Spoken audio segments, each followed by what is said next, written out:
நமஸ்காரம். இன்னைக்கு ஒரு அற்புதமான திருநாள், ஆடி மாத அமாவாசை. இந்த அமாவாசை திதி பார்த்தீங்கன்னா அது ரொம்ப விசேஷமானது. காரணம், ஜாதகத்துல பித்ரு தோஷம் உள்ளவாளுக்கெல்லாம் இது ஒரு தீர்வு கொடுக்கக்கூடிய ஒரு அற்புதமான நாள்.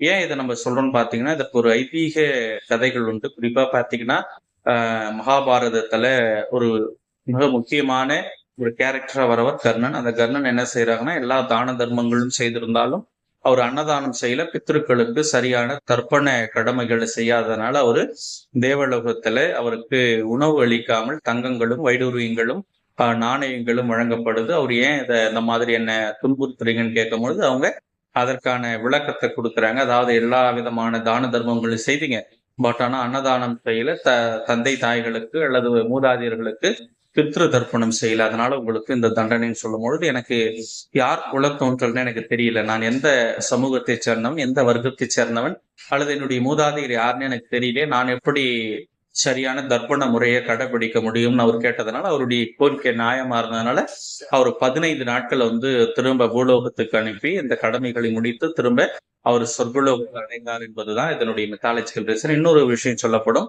அதாவது தேவர்களுடைய ஒரு நாள் என்பது நமக்கு ஒரு வருடமாக கணக்கிடப்படுது.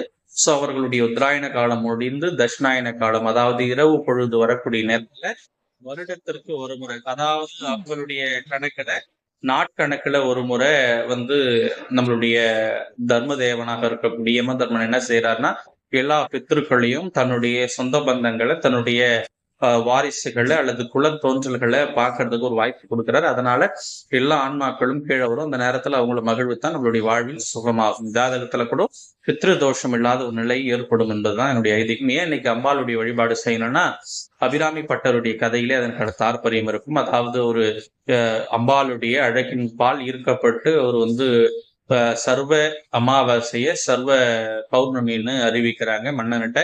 மன்னன் சோதிக்கிறதுக்காக அவர் தீயிலிட ரெடி ஆயிட்டார். தீயிலிடும் பொழுது அவர் கிட்டத்தட்ட எத்தனையோ பாடல்கள் பாடியும் 72வது பாடல தான் ஆத்தா அவருக்கு காட்சி கொடுத்து தன்னுடைய தோடை, அதாவது கம்மல்னு சொல்லலாம் அல்லது மூக்குத்தின்னு சொல்லலாம், அந்த மூக்குத்தி எடுத்து அவங்க வானில் வீசும் பொழுது அந்த அமாவாசை முழுவதுமாக விளக்கம் பெற்று 1000 சூரியனாக பௌர்ணமி வந்ததுன்னு ஐதீகம்.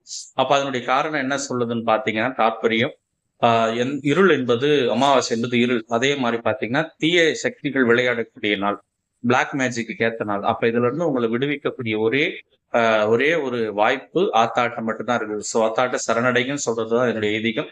நல்லதை பேசுவோம், நல்லதே நடக்கும். நம்ம வீடியோ பிடித்திருந்தா முக்கியமா சப்ஸ்கிரைப் பண்ணுங்க, லைக் பண்ணுங்க, ஷேர் பண்ணுங்க. நன்றி.